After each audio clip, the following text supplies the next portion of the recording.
The community needs to understand this, by the way. Uniswap V2 or PulseX V2 is very good for price action because of slippage. There's no buy walls and sell walls that are all in one price stacked up. Okay? It's literally a line. More buyers, the price starts to slip this way. More sellers, it starts to slip this way.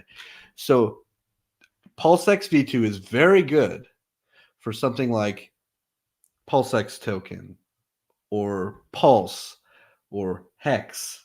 Okay? It is not so good for stable coins. The slippage is really bad. You can go right now and try and swap like 10,000 DAI for, see how many USDC you'll get, and you're going to lose hundreds and hundreds and hundreds, if not thousands of dollars.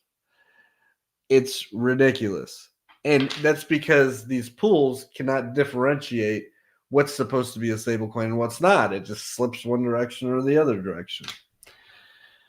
So there's things called stable pools that balance everything out and use a different algorithm.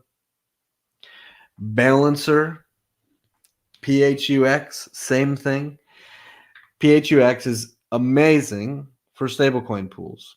If you're going to swap stablecoins, DAI, USDC, USDT, USDL, PXDC, any of these things, even Coast, if you're going to swap any of these, you will literally always get a better rate on PHUX.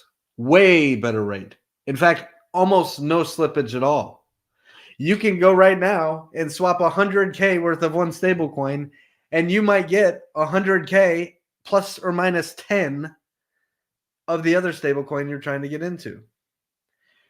And when you have something like Pateus, which is an aggregator, or PortalX, which is also evolving over time, that are aggregating these pools, when you're swapping from one token to another, sometimes they have to go through these stable coins.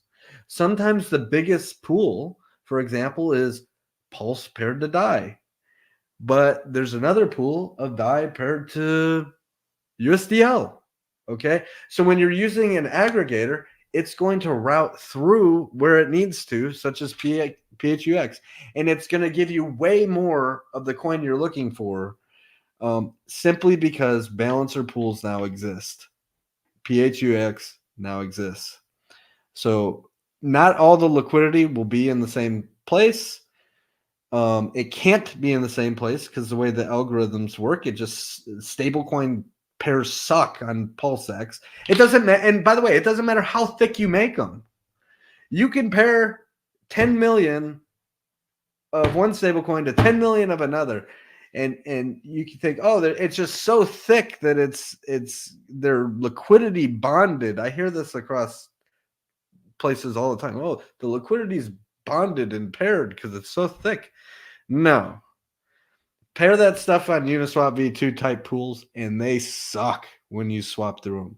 So you will absolutely find that, like I said, much of the infrastructure that PulseChain needs is not all built by Richard Hart. Some of it's in things like PHUX.